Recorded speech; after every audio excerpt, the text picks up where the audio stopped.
Hey, what's going on, everybody? This is Josh from the ATI podcast. Welcome back. We're here for episode 9. Today's going to be really awesome. We're going to be welcoming a really good friend of ours named Jason Asberry. Dude's an amazing instrumentalist and songwriter. He's actually from the Mineral areas. Jason is a singer, lead guitarist, and songwriter for a band named Stormruler out of St. Louis. They're a black metal band, and they are signed to Napalm Records, which is awesome. Jason will be on to discuss Stormruler's recent album, Under the Burning Eclipse, and to promote their upcoming North American tour, Devastation on the Nation, which is really excited for them, and I'm sure everybody will be really excited for that too. Go out and see this band. And also, we're going to be featuring tracks from Stormruler today and from their album Under the Burning Eclipse to provide you an a la carte of the audible assault these heavy hitters bring on the regular. Also, we're going to break into discussions about personal musical inspirations, creative influences, Jason's other projects, and, the usual shenanigans you've come to love over the last couple weeks. So, without further ado, here's Jason Asberry of Stormruler.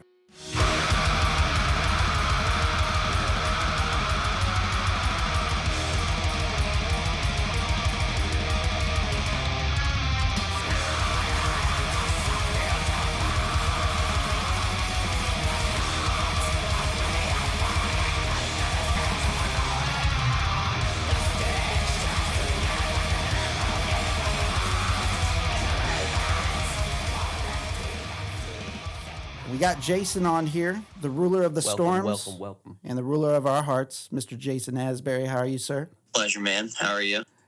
We're doing great, and we're doing even better with you here. We appreciate you coming on the show today. We wanted to bring Jason on. Jason's in Stormruler, and they are fucking sweet. Yeah, dude. We were jamming before the phone calls, and yeah.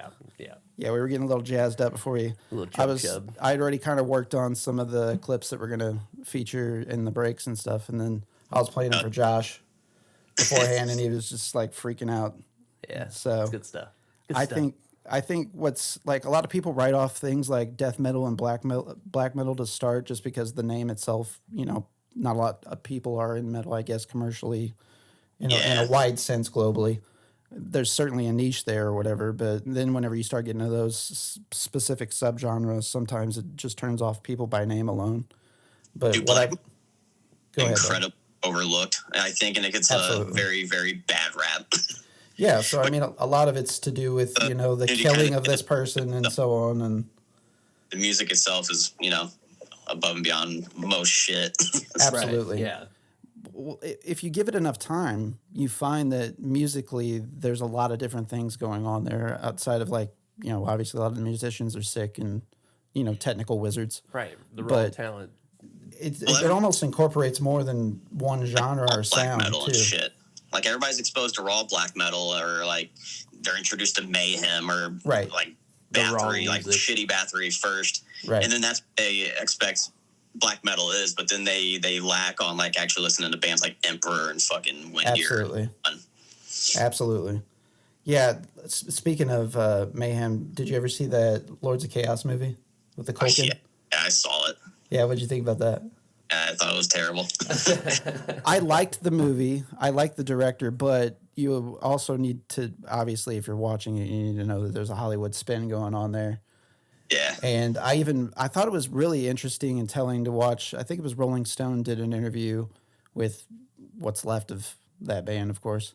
And it was kind of had a weird reaction. Like they didn't like seeing, I guess, the whole death, like the stab scene being like played out. Right. And like they felt like it was too, I don't know, I guess homoerotic or romanticized the whole incident between the two of them, Yeah. But then it was weird.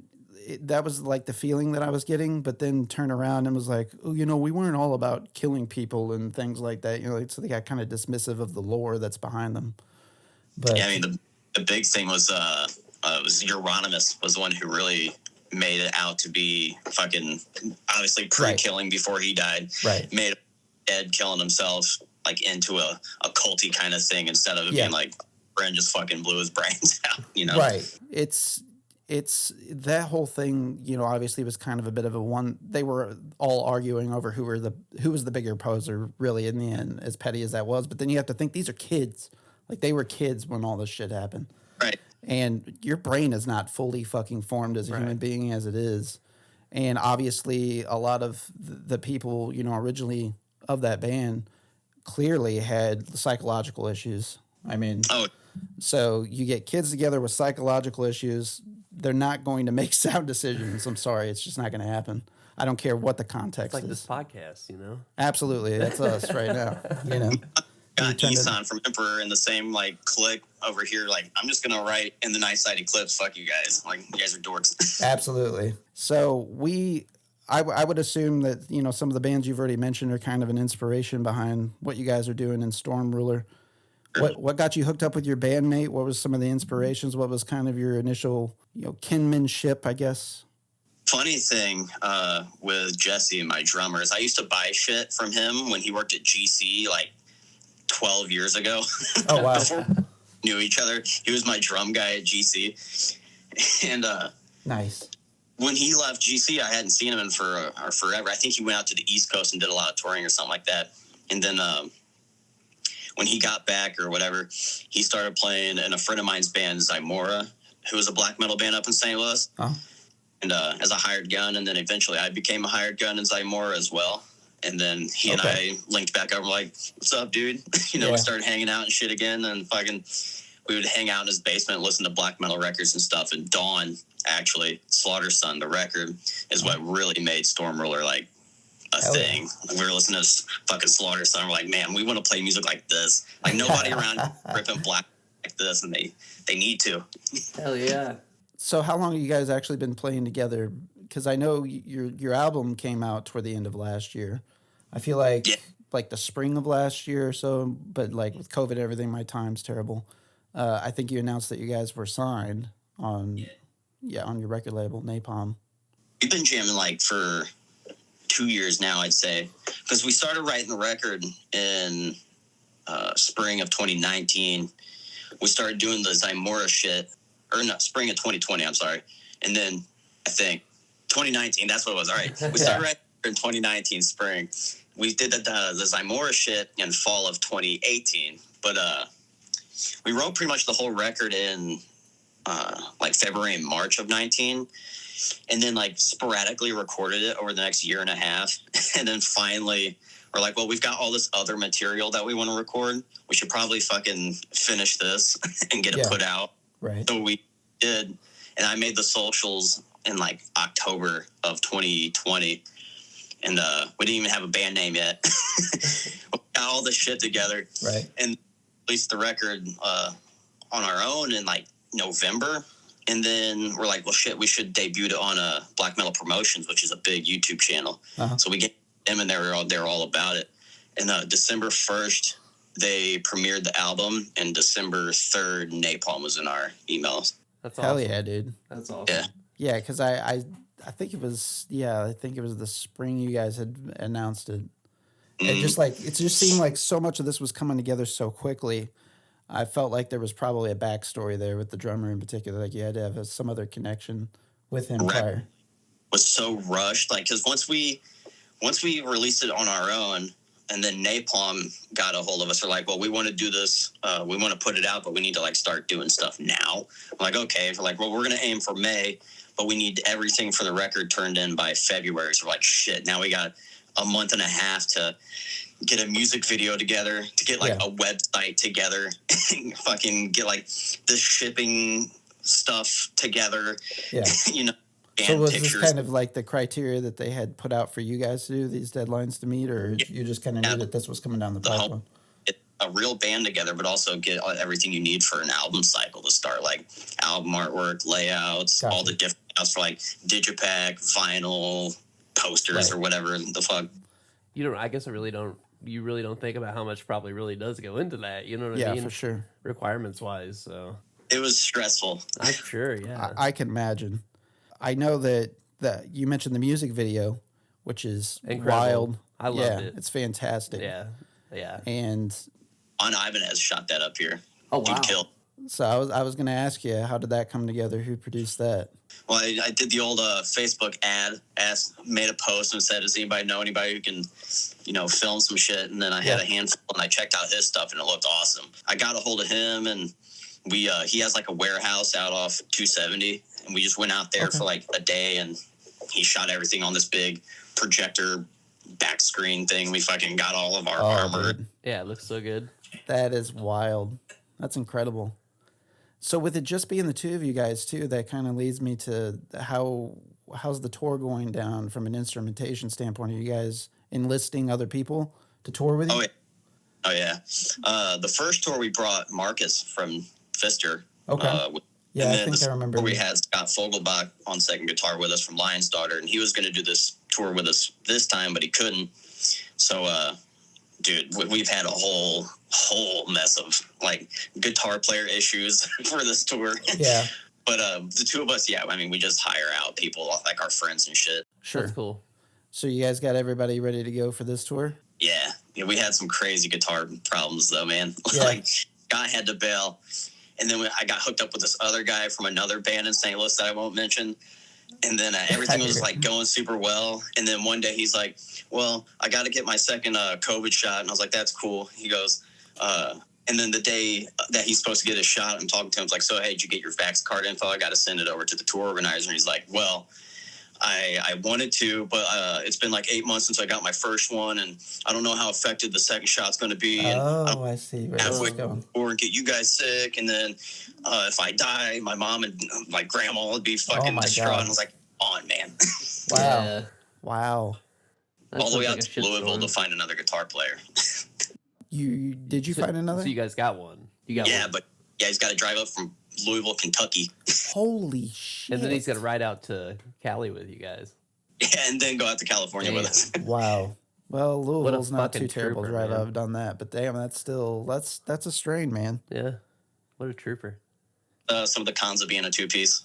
Oh yeah. No, I can understand that totally. You talked about Fister. I want to go in on that because you toured with them briefly and filled in on drums, right? Yeah, that was the first like really long tour I did. That was 25 days, all up the north, and then the west coast and southwest. Yeah, so that was kind of a little bit more of regional. And this one that you guys are doing now with Stormruler, that's a legit North American tour. You guys are hopping all over the United States. Like we're going up into Canada for 4 shows twice, and then coming out over on the East Coast down through like New York and all the way down to Florida to Texas. Yeah, and that's another proponent of this journey that you have to think of passports and all that stuff. You have to have in order and validated and so on and so forth. And that was another like obstacle in finding a guitar player. It's like, one, do you have a felony and do you have a passport? Oh my God, yeah. Yeah, it's funny you don't even think about the felony thing either, too. Yeah, you gotta take that in consideration, especially crossing borders and so on and so forth. Right. And Canada is very strict about some of that.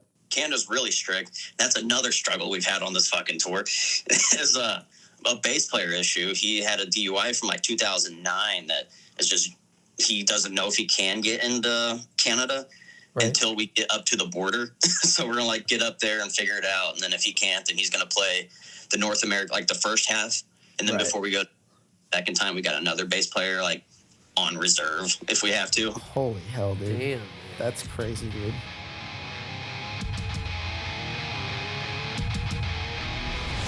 Now exclusively on YouTube, the Vulgar Display of Podcast is a show about metal by metalheads.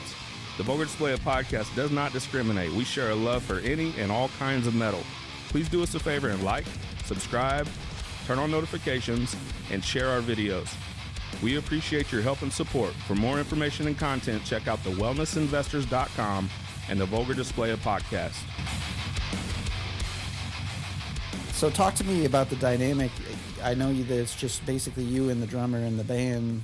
From a songwriting standpoint, bands that I've been in the past has been a little bit more collaborative than that. But, there's been instances it's just me and another person writing, or somebody comes in with an idea for a song.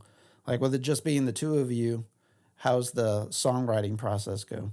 Better than I've ever experienced. Yeah. Broke Neck was great because we all ripped, and it was like you're just able to sit there and rock out some riffs and make a song. But with this stuff, it needs a little more creative methodology. Yeah, that method to it. And us both being drummers is a big plus because we can actually communicate. Right. You can exactly explain something to him, and especially he'll know when what it comes you to mean. rhythms. Right. Yeah, like not too many, like the whole too many cooks, one kitchen kind of thing. Like not so many minds, but like, I really want this guitar part to be included, but like it's not that good. I don't. Everybody's trying to campaign to get their shit in. Right. It's just like he and I get to tell each other this part sucks. Yeah, That's and cool. well, that kind of streamlines the two in some senses. I will say you can kind of argue it the other way though too. Like I know I've been in bands with people that aren't comfortable with communicating things, and you kind of be the elected dick, I guess.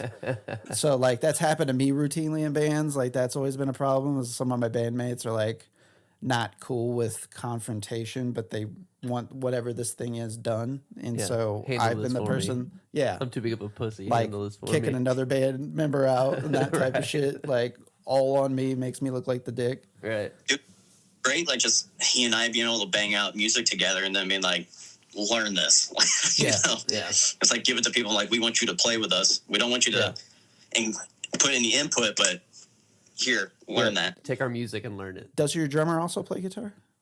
No. He chicken picks on a keyboard, but Well, hey, there's nothing wrong with that. Hell yeah.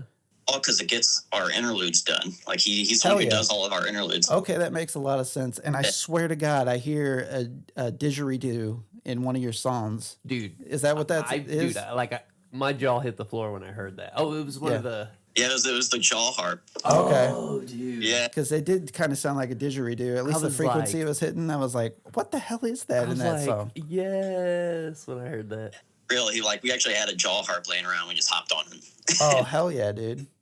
That's all the amazing. other fancy instruments are keys, but Sure.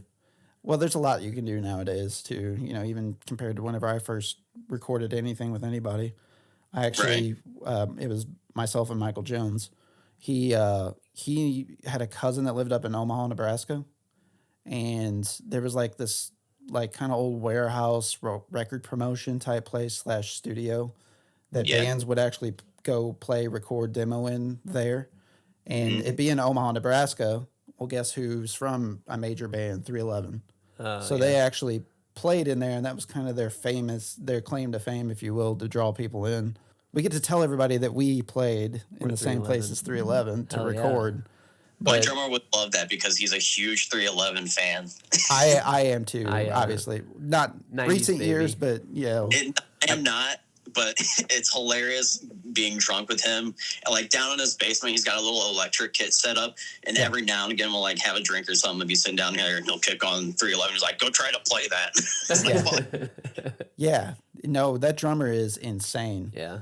Like when Napster blew up and you could, obviously download whatever. Right. But there was a big popular thing, at least it was for me and people that I played music with, was try to find drum solos of people. Yeah. And the drummer's drum solo that they had on Napster that was like one of the most torrented drum solos. It was him, Tony Royster Jr. And Neil Peart, probably.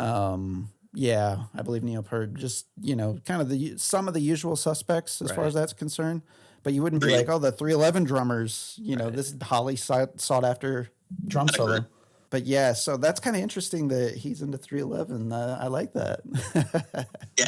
And we don't tell that to everybody. I tell him to keep it to himself when we're out in Well, public. now the whole world knows. And I guess we can edit that out, right? Yeah. So you guys are signed. Tell us about the label. The Napalm, and they've helped us out significantly. I mean, they hooked us up with I shouldn't say they, but they're the artist rep, our dude Sebastian, total homie. He's the one who actually got us hooked up with Maurizio, our manager, and getting hooked up with Maurizio has opened up a world of doors. I mean, that's the reason we got this tour is because of that. Is he kind of managing the tour for all parties involved, or just has connections, got you on it? Our manager, but he's also, pardon me if I get this wrong, Mo, and then you listen to this. He partnered with Stephen Malol, who's the president of Continental Touring, who does like most of the big metal tours, like a shitload of. Oh, nice. And he got us hooked up with Stephen as our booking agent. So it's like nice. Kind of have an in with it. Right. We went out for a couple of grinder tours where they were all right, but doing those is what kind of opened up the door to this. Sure. You You got to put in the nasty work before you start getting, the more sought after, if you will. Right. So you're talking about the Devastation on the Nation tour is what we're talking about. Tell us about some of the other bands that you're playing with. Are they all on your guys' label, various labels? So the band whose spot we actually took, Wolfheart, they are on Napalm, and they dropped because they're going to be working on their new record, and because of COVID and all that shit, they kind of scheduling didn't work out. But because they dropped, we got thrown on. So I mean, thanks, Wolfheart. Yeah, yeah. Rotting Christ, are they on that tour? Yeah, the tour is stacked. Yeah, so they're pretty legit in my circles. Who is one of my? I mean, I love Borg Nagar. I've listened to Borg since I was like 12, and so them being on the tour is rad. Got Rotting Christ, Abigail Williams, Ghost Bath, and Valen Nath. That's a pretty serious lineup there. Face melter. Yeah, you guys are gonna have a pretty good turnout, I feel like. Act like all night. Do you know, like, are you well acquainted with any of the venues that you're going to as far as size? Yeah, it varies. I know there's a couple like 1,000 cap, 1,200 cap rooms. Mm-hmm. It might be that, but we're also playing like St. Vitus up in New York, and I think Hell that's 300. yes. Dude, St. Vitus is I have to see a show there, and it just looks so fantastic. I've seen photographs of bands from there. Playing a sold out show there. That's fucking awesome. I didn't notice that was one of your sold out dates. Was that St. Vitus? Yeah, St. Vitus is sold out. Which Chicago just sold out. I think Washington's close to selling out. I was talking to Garrett today, Gaston. Yeah, and he at LA either sold out or is about to sell out. Yeah, Garrett actually. I was messaging him today too. He saw Becky Lynch and Seth Rollins at his gym. No. Yeah. You used to watch wrestling, didn't you? I felt like I saw you have a WrestleMania party or something a few years back. I'll go, yeah. So yeah, he had a little celebrity interaction. That's pretty wild. He always falls into that shit. I swear to God. I think he met Sasha Banks up in St. Louis, and then he was like the personal trainer for the Reggie guy that's on there now on WWE before, because he was doing Circus Olay stuff. Right. And so the guy that they refer to with the Circus Olay stuff is the guy that Garrett was like the personal trainer for a minute. That's pretty wild. I believe. That's sick. For all of my gear nerds out there, they're going to hate me if I don't ask this question. What kind of rig you running on tour? So normally I run my Sovtech MiG 100H clean with my pedal board, which is my preamp I use is a VHD pedal, or it's an S&K. It's a VHD model, but it's modeled after the Ampeg VH140. Hell yeah. And fucking crushes. And I usually run 2, 4, 12 Mesa cabs. But on this tour, we're cab sharing, so we're all running, I think, guitar and bass are all full stack 412 Avatar cabs. Hell yeah. Yeah. You guys are going to be making some fucking ears bleed with that shit. Won't be lacking any stage sound, that's for sure. Oh, hell no. Also a part of the tour, and you kind of mentioned some of it already, some of the hurdles of touring nowadays, especially with COVID and everything else. You mentioned, having to have Vax records up to date and that sort of stuff. Is there any other challenges that you're seeing, and how perhaps touring's changed for bands that are even apprehensive about getting back out there? What's some of the shit that they need to get together before they even consider going on tour? When it comes to COVID, I mean, obviously, if you're going to be a touring band, you need to get vaxxed, have your shit together, because it varies state to state. Every day it's going to be different for you. Right.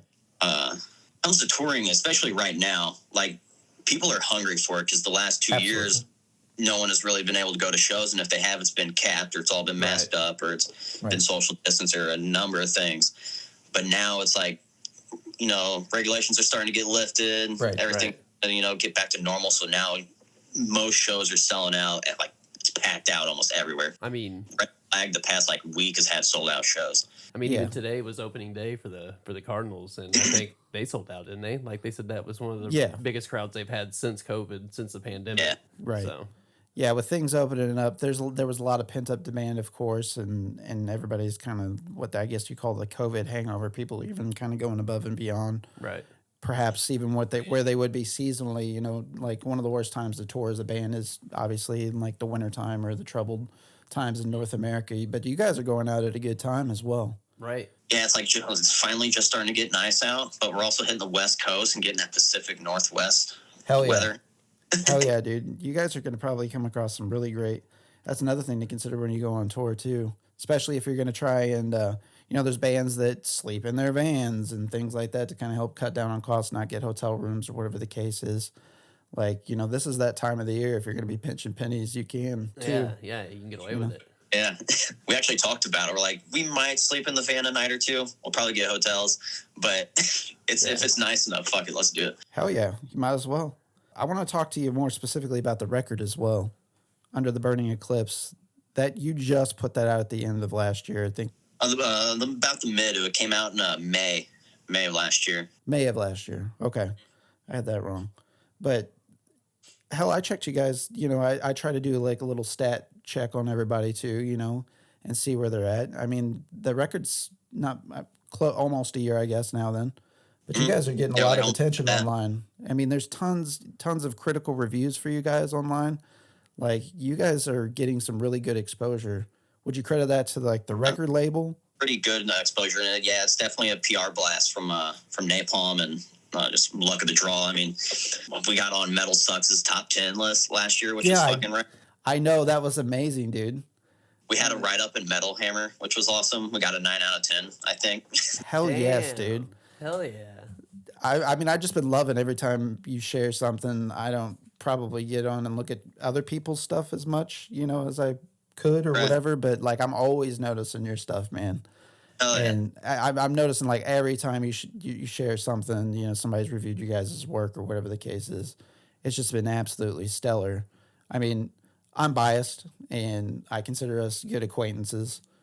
And so I'm going to give you a chance anyways, right, as it is. But, I mean, if I didn't know you, this is a fantastic record. Oh, yeah, hands down. You've made a lot of people say, those who are my friends, that actually, it's like, there's a lot of good albums coming out. And it's like, dude, if we weren't friends, I would still probably listen to your record.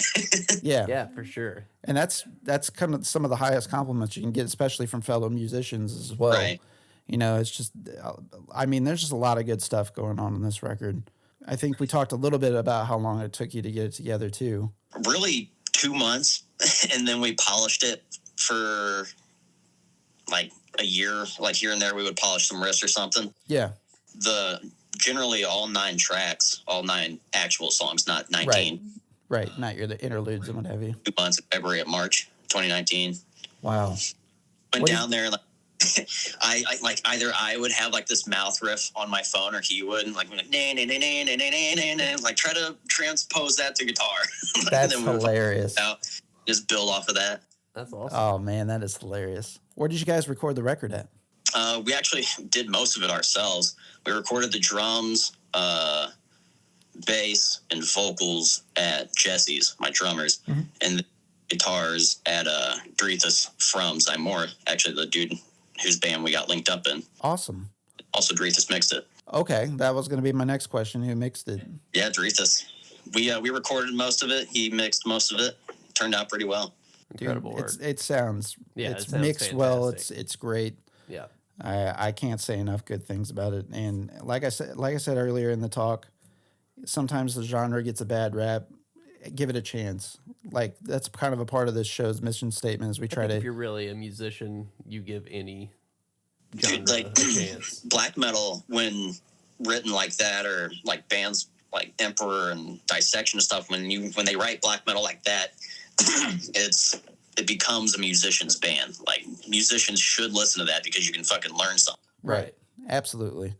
Like, what was kind of popular on YouTube for a minute, it might still yet be, is they'll take like classically trained musicians, like jazz or fusion artists, or classical piano, whatever the case is, or they'll even do vocal people sometimes. They'll sit them down and have them listen to something outer worldly to what they're usually accustomed to. So let's say, for example, they'll play a death metal song or whatever the case is to them, and they'll have them sit there and pick out the instrumentation and stuff. And I swear to God, like 9 times out of 10, the comments that are made, like, the person ends up falling in love with whatever that genre is. Yeah. Not to brag on black metal, but 9 times out of 10, it's black metal that they fall in love with. Hell yeah, dude. So what do you guys got planned next? Do you guys got another record ideas in the works, other songs in the works? What's kind of the agenda after the tour? This is breaking news for anyone who listens to the podcast. Yeah. We actually already recorded it. We recorded it in February with Gabe Ussery. Nice. Hell yeah. Gabe's solid dude. Encapsulated. Hell yeah. Dude, best. But yeah, we've already got the record pretty much done. I'm going in next week to knock out like a couple acoustic things. And then when we get back from tour, we're going to start the release cycle, which we got to turn everything in, I think, like June. So. Damn, dude. You were slaying it, son. Yeah, October is going to be the release. Not going to give the exact date, just in case anyone actually listens. Yeah. Hell yeah. Hell yeah, dude.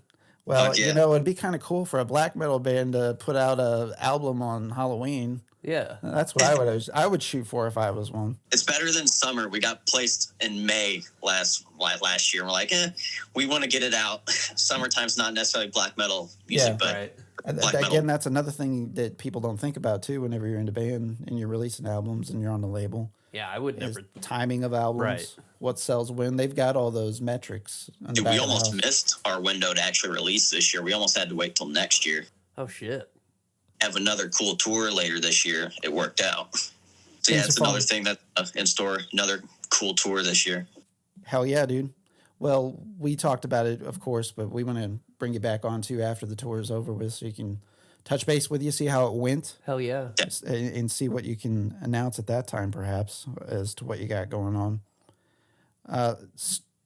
Before I get you off of here, anything else going on with Stormruler we need to know about? You guys got merch or anything like that? We just placed the biggest merch order we've ever placed before this tour. Hell yeah. Spent some fucking money on some shit this one, but we got a sick new long sleeve we're about to put out. Hell yeah. I'm in on that long sleeve game market. Hell so yeah. size large. No, Just you- let me no. know when you're ready. Now, is that on your website? Is that where people are going to be able to find all most of your merch? Yeah, stormruler.net. .net because Jesse wanted it to be .net. Something yeah. different, man. Stand out, you know? I guess. He's like, it needs to be .net. I was like, why? Did he give you an explanation why? For like first month of us having the album out and like promoting the website and the record and shit, I kept typing stormruler.com and sending people to the wrong. That's hilarious. Her merch link isn't working. That's like pornnub.com. I do that one a lot. Pornhub. Pornnub. That right? God. Got to get your porn and your black metal sites right, guys. This is a PSA now. All right. We talked about alluded to the fact, let's put it this way, that you had some other projects and things that you were involved with. I know that you got Bastard too, so I got to ask you about Bastard before I get you off We got of to talk here. about Bastard. Big fan. Big fan. I'm into bad. I'm wearing a bastard shirt right now, actually. yeah. Oh, shit. Yeah, you are. My vision's terrible, so you have to spell everything out for me. I've got grandpa glasses over here. So talk to me about Bastard. I know that's a different approach for you musically. You're playing drums in that, right? Yeah, that's my drum outlet, which every other band besides Stormruler's a drum outlet. But Nice. Bastard just put out a record called Rotten Blood last month. And it's been a hell of a fucking thing, man. Bastard's, even before I joined Bastard, I loved Bastard. It was my favorite band. They were like going to hang it up. I started talking to Scott, the guitar player from Lion's Daughter and Bastard. And he's like, well, might break up the band, but if you got some riffs and shit, let's, we can throw some stuff back and forth. And I was like, well, I'm going on tour with Fister, but when I get back, Hell yeah, dude. rock and roll, dude. Hell yeah. And are you still doing the Broke Necks stuff when you can? Here and there, yeah. Not really full time, but Right. I'll jam with them down there. It's like they want to go do a show or something, we'll go do a show. Some acoustic stuff. Well, those guys are solid dudes. Anything else musically you got in the works? I've got Harkonnen. That just released another record in February, I think it was. Hell yeah. And then I'm doing drums for a band called Chornobog, who's a Ukrainian band, actually. Oh, wow. Nice. Fuck yeah. Lives over here. I'm going up to Washington June 30th through July 1st to play Northwest Terror Fest. And then we're doing Fire in the Mountains out in Wyoming. Hell yeah. Hell yeah. Playing Venom down in Atlanta. Nice. Hell yeah. Dude, you're going to be busy, my brother. Yeah, dude. Venom's the shit, dude. Dude, that's going to be an amazing experience for you. I'm so happy for you, dude. Yeah. So tell us where people can get with Stormruler on social media, all that fun stuff. URLs. We got facebook.com/StormRulerOfficial, Instagram.com/StormRulerOfficial, Stormruler.net. There you And go. then I think that's it. We don't do the Twitter thing. Yeah.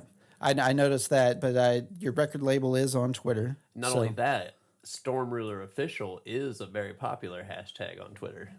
I Yeah. learned that today. So Yeah. So we were you go. tagging, teasing you're going to be on the show and came across that information as well. So you guys are getting some exposure out there, even though you don't got an account. Dude, I can't say anything yet, but we may have just confirmed one of the coolest fucking things ever, like 2 days ago. Oh, so hell maybe yeah. maybe a post tour. Post-tour exclusive here, maybe. Hell yeah. Man, it's been a pleasure catching up with you today. Absolutely, dude. Miss you. I'm so happy for you, man. I can't say enough good things. I think I think I first met you like way back in the day, like I want to say 2009-ish. Mm-hmm. And I think started you played at 2000. Long Hall area. Yeah, dude. I think I met you through like Ridge or Tyler or Brian Elworth at the time. Yeah, that's probably right. It probably was Ridge. When I started really coming around, and I was riffing with Tyler at the time. And obviously Tyler's friends with everybody in that circle, so. Right. Yeah, but I got to talk to you a little bit more and get to know you a little bit better because we, did the Irish band stuff. Yeah, we started doing the Casey stuff. Right. Then, like, whenever you started doing some more stuff up in St. Louis, and playing up there, man, you just, you took off. Snowball. You're an excellent musician. You deserve it. Yeah, I can't say enough. So Definitely appreciate you coming on the show and talking Stormruler with us and all your other projects. That was awesome. 100 podcast episodes I've done, so. Hell yeah, man. Better. That's a huge compliment. Well, thank you very much. We appreciate it, dude. Yeah. We're going to be playing the Stormruler tracks on the podcast today that we mentioned earlier. So stick toward the end for a nice, tasty, long treat specifically. All right. Yeah, I didn't skimp on the short songs. I gave you some long ones. Hell yeah, dude. That's Hell fine yeah. with me, man. Absolutely. However you deem fit. Hey, this is how we do things here. We are all about pushing other people. Right. We want to be a platform, a springboard, if you will, for everybody else. I know how hard it is and we're getting things off the ground here. We got a lot of exposure going on as well. So even if we bring in extra ticket sale here or there, I hope we bring you something. Yeah, you absolutely. deserve Bring it. some more viewers too. Fuck. I mean, Hell yeah. Hell yeah. This is a collab. Yep. Everybody's helping everybody out here. You be safe on tour, and we appreciate it. later, boys.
Thanks for sticking with us, everybody. We'd like to thank the ruler of storms and the ruler of our hearts, Mr. Jason Asberry, the teen heartthrob. Absolutely. It was a good time discussing with him what Stormruler has in the works. Excited about him going on tour. Always like seeing people in this area going out, achieving their dreams, doing Right. great things. Absolutely, yeah. I always really enjoy, especially guys that I've played shows with or perhaps even played music with in particular. I guess it's kind of a bias, but I love hearing these guys going out and living their dreams. Yeah. Please go check out Stormruler. They have a Bandcamp page. And They're that's going the best on way to do it. tour. I mean, And St. Louis go see based. 'em. So Right. if you're in the area, there will be chances to see them, but they're also playing elsewhere. So Support we've local got music, friends all man. over the United States that listen to this podcast. Check out their tour dates. Check them out, especially if you like heavy music.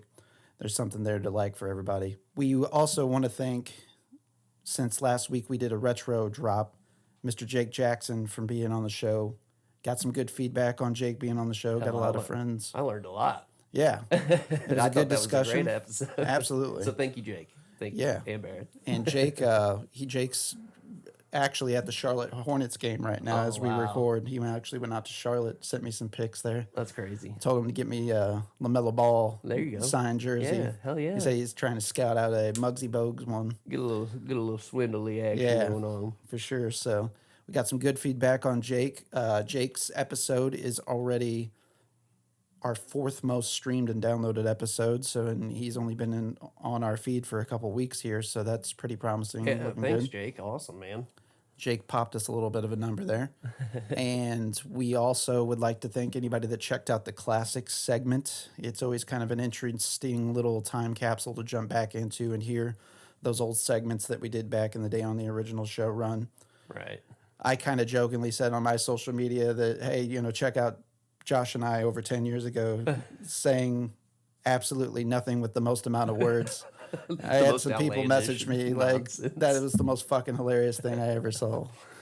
Yeah, it's easy to be critical of yourself whenever you listen back on things like that. I made myself cringe. through the We, whole thing. we could have gotten the weeds a little bit more, but we Yeah. were the intent back in the day was just to kind of, bring to light these discussion topics, if you will, or these controversies. We'll revisit that topic. But yeah, we'll definitely do An more, educational. yeah, a more educational approach, but still keep it entertaining going forward. But we might have to do a deeper dive on that Mobile leprechaun situation and do a follow-up. Maybe call some of the people down I'll there. be 100% honest with you. I completely forgot about that until I heard it in the podcast. Yeah. And then I immediately went to YouTube and rewatched Right. all the videos. So Yeah, that was definitely I nice. forgot all about the Bigfoot thing. Yeah.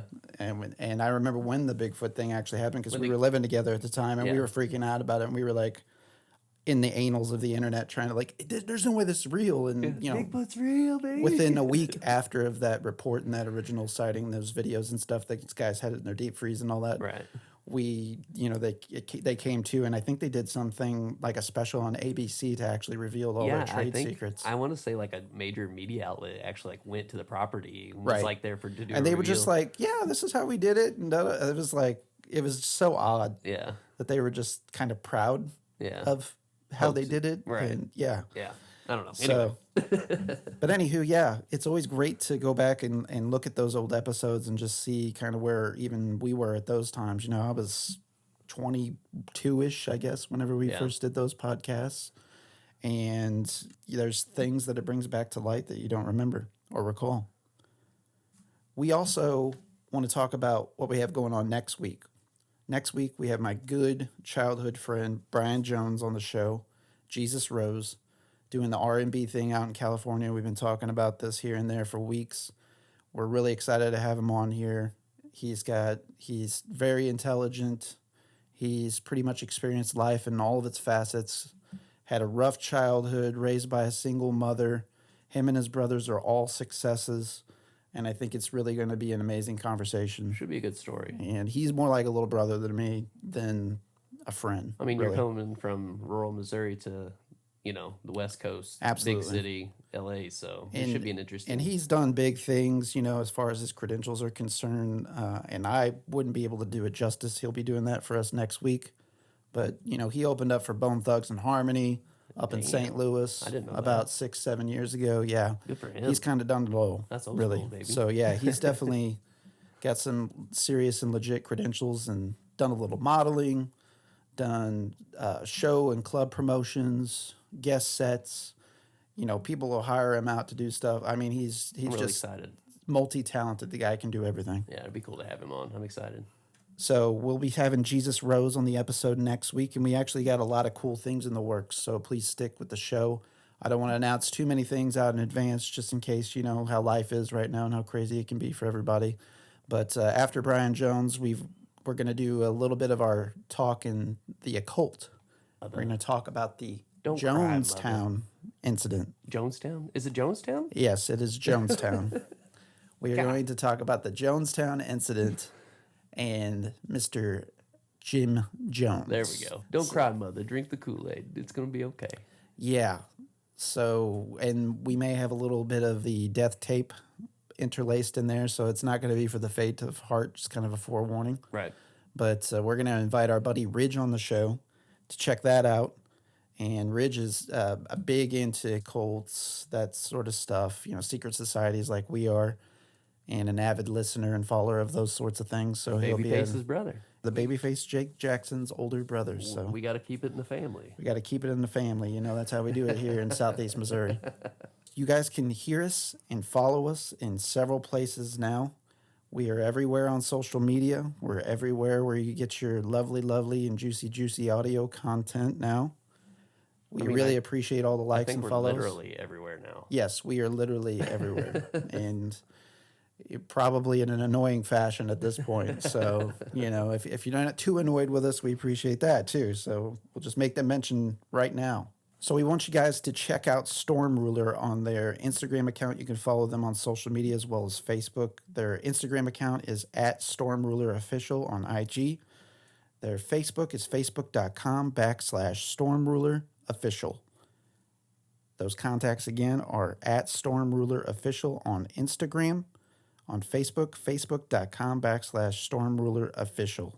You can also get Stormruler's music on Bandcamp. This is the place to check them out. Bandcamp is one of the best places for artists. They do their no-fee Fridays for bands where the musicians get even a larger cut of their money direct in their pocket.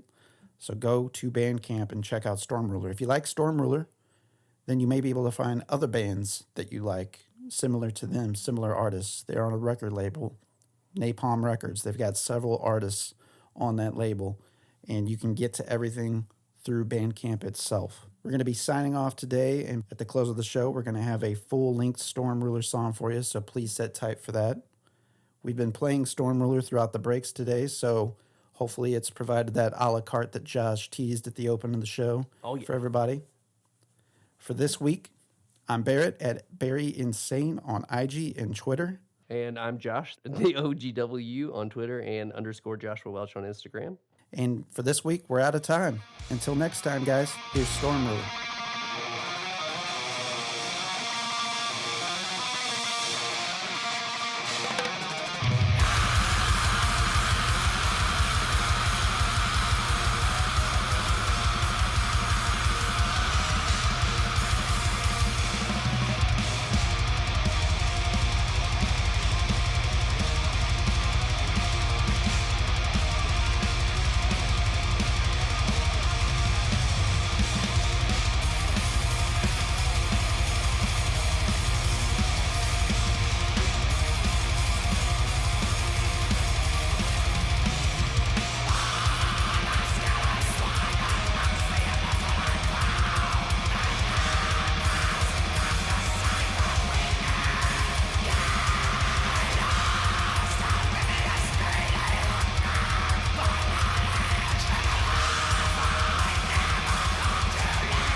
Hey, this is Josh from ATI Podcast. For show updates and news about the podcast, follow us on social media.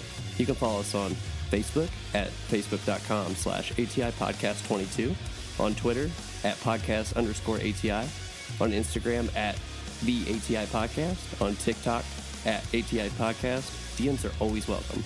Have a question for the show? You can always email us at atipodcastquestions@gmail.com. Stay safe out there.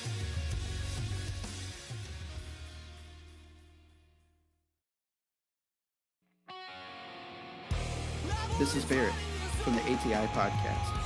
Each week, Josh and I discuss current events, pop culture, music, TV, movies, politics, sports. Nothing is out of bounds. You can also tune in to learn about rising artists, small businesses. Whether it's music, graphic design, filmmaking, or even a brick-and-mortar mom-and-pop shop, we will be spotlighting folks and their endeavors. Listen to us on Spotify, Apple Podcasts, Google Podcasts, Amazon Music, Anchor, or anywhere you enjoy your podcasts. Just search ATI Podcast. We would like to thank you for your continued support, and as always, please stay safe out there.